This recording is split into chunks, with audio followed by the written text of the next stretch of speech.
And now pro code developers are saying there are prompts that we write that we use to generate code. Yeah. You see why Do you I see? just named it, right? Either generating lines of code, hundreds lines of code that they would have written before. So what now makes a pro code developer now makes a low code developer at this point? Because if you say writing code, I go to VS Code, I do go there, I give prompts and it gives me output. So the lines are really blurring. You see? I think that's the conclusion. That's the The conclusion. lines are blurring. But well, I don't know. I don't. Do you want to be a pro code developer?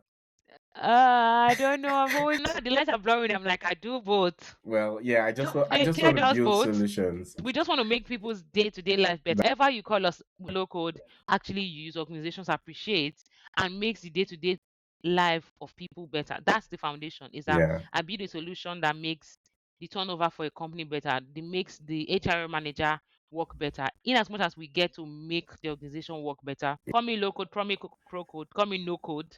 I'm there. I answer it. Yeah, because as you say that, even pro code, a lot of the things the edge low code had over pro code, talking about Yes. speed, those things are already in pro code now too.